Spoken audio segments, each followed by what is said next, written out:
नमस्कार। आज हम अक्षय कुमार के निजी जीवन से जुड़े एक दिलचस्प स्रोत पर बात कर रहे हैं। शीर्षक है अक्षय कुमार के प्रेम संबंध, एक कालक्रम। तो ये उनके रिश्तों की एक टाइमलाइन है। जी। चलिए देखते हैं इसमें क्या निकल कर आता है।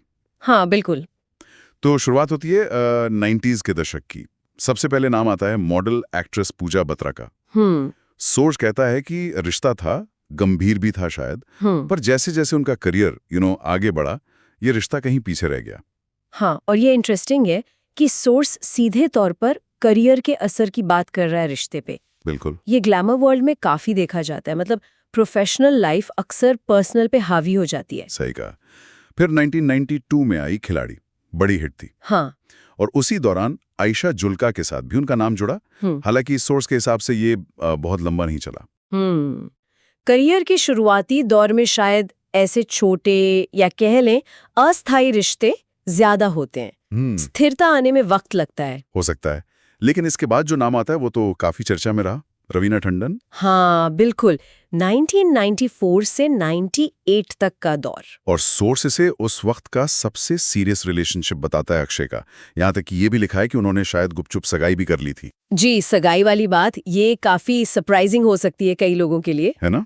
और यहीं पर कहानी में एक कह सकते हैं थोड़ा ड्रामा आता है। सोर्स के मुताबिक ये रिश्ता टूटा अक्षय की कथित बेवफाई के कारण। हाँ, यही लिखा है। और बात सिर्फ टूटने तक नहीं रही, रवीना ने बाद में पब्लिकली मीडिया में उन पर धोखा देने का आरोप लगाया। बिल्कुल, ये दिखाता है कि कैसे पर्सनल चीजें एकदम पब्लिक हो जाती हैं सेलिब्रिटीज की। सही कहा। और ये आरोप उस वक्त काफी सेंसेशनल थे। बहुत। और ये पैटर्न आगे भी दिखा। 1999-2000 के आसपास शिल्पा शेट्टी मैं खिलाड़ी तू अनाड़ी के सेट से उनका रिश्ता शुरू हुआ।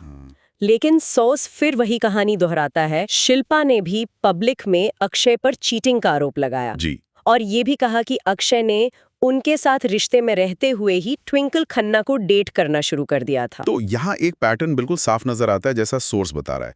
रिश्ते टूट रहे हैं और उसके बाद पार्टनर की तरफ से पब्लिक में बेवफाई के आरोप लग रहे हैं। हाँ, ये एक तरह का मतलब रेकरिंग थीम जैसा लगता है इस टाइमलाइन में। बिल्कुल। ये सेलिब्रिटी रिश्तों की कॉम्प्लेक्सिटी और जो मीडिया की नजर होती है उसको दिखाता है। सही।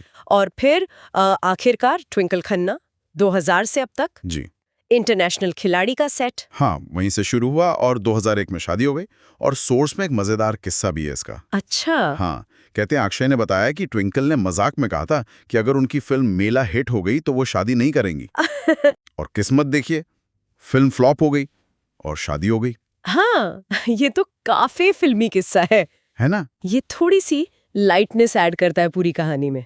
और अक्सर जो रिश्ते लंबे चलते हैं उनमें ऐसी छोटी मोटी यादें, मजाक, वो बॉन्ड को स्ट्रॉन्ग बनाते हैं। बिल्कुल। तो ये दिखाता है कि इतने सारे कथित विवादों और आरोपों के बाद भी एक स्टेबल रिश्ता बना। हाँ, बिल्कुल। तो अगर हम इस सोर्स को समराइज करें तो इसमें हमें अक्षय कुमार के कुछ बड़े रिश्तों से रूबरू कराया। पूजा बत्रा, आयशा जुल्का, फिर रवीना टंडन और शिल्पा शेट्टी, जिनके साथ एंडिंग थोड़ी विवादित रही कथित तौर पर। और फिर फाइनली ट्विंकल खन्ना, जिनके साथ वो आज भी मैरिड हैं। जी।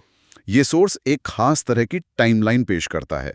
इसमें शुरुआती अस्थिरता है, फिर गंभीर आरोप हैं और अंत में एक स्थायी विवाह का जिक्र है। हाँ। ये सोचने पे मजबूर करता है कि किसी पब्लिक फिगर की लाइफ के इन पहलुओं को कैसे दर्ज किया जाता है, कैसे याद रखा जाता है समय के साथ, और पब्लिक इमेज कैसे बनती बिगड़ती है। बिल्कुल। और ये सवाल भी कि जो पर्दे पर दिखता है और जो असलियत होती है, क्या वो हमेशा इतनी अलग होती है या कभी-कभी वो लाइनें धुंधली हो जाती हैं?